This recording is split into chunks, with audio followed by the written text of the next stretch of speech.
කවුරු හරි ඉන්නවද ජීවිතේ ආපු එකම එක ප්‍රශ්නයකට හරි ඝන දෙවියන්ගෙන් උත්තර හම්බෙච්ච කෙනෙක් ඉන්නවද මෙතන? අවුදරේ මෙන්න මේ ප්‍රශ්නෙට ඝන දෙවියා විල උත්තරයක් දීලා ගියා. ඉන්නවද? නෑනේ. ඝන දෙවියන්ගෙන් තාම අපේ ජීවිතේ එකම ප්‍රශ්නයකටවත් උත්තර හම්බුනේ නැති වුණාට නුවණට අධිපති කවුද? ඝන දෙවියෝ. බණිනවද? බණින්නේ නෑ. හැබැයි අදටත් නිකමට හිතලා බලන්න අපේ ජීවිතේ අපිට ආපු දහසකුත් ප්‍රශ්නවලට උත්තර අපේ අම්මගේ ළඟ තිබ්බද නැද්ද?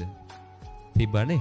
ඉස්සරහටත් සමහර විට අපි සමාජයේ මොන කෙරුමක්කාරයෙක් වුණත් අපේ ජීවිතේ ප්‍රශ්නයක් ආපු වෙලාවට අපේ අම්මලගේ ළඟ උත්තර තියද නැද්ද?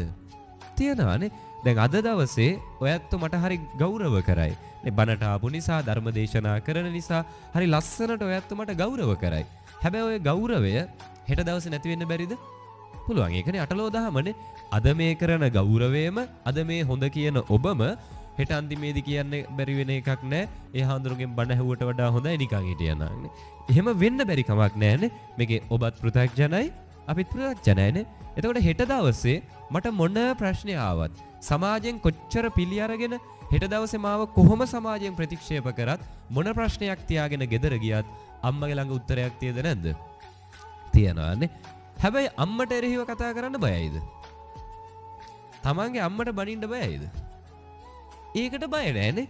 මාර වැඩේ. අර ජීවිතේ කිසිම ප්‍රශ්නයකට උත්තරයක් දීපු නැති නුවණට අධිපති ඝන දෙවියන්ට බනින්න නම් අපි බයයි. හැබැයි අම්මට එරෙහිව කතා කරන්න බයක් නෑ. මතක තියාගන්න වැඩියෙන්ම අපි බය වෙන්න ඕනේ ඝන දෙවියන්ට බනින්නද අම්මට බනින්නද? අම්මට එරෙහිව කතා කරන්නද? ඒක තමන්ගෙත් එකයි අනුන්ගෙත් එකයි. ජීවිතේ පිළිවෙලක් හදාගන්න, ක්වොලිටි එකක් හදාගන්න කවවමදාවත් මොන්න තරම් මිනිස්සෙක් පහතකට වැටුණත් ඒ මිනිස්සයාගේ අම්මගේ නමින් එයාට කවදාවත් වචනයක් කියන්න හොඳ නැහැ. ඒක අපේ දියුණුවේ ලක්ෂණයක්. හරිද? ඒක දුර්ලභ මිනිස්සෙකේ තියෙන්න ඕනේ. ඒක හරි ලස්සන ගුණාංගයක්. කවදාවත් අම්ම කෙනෙක්ට එරෙහිව කතා කරන්න එපා.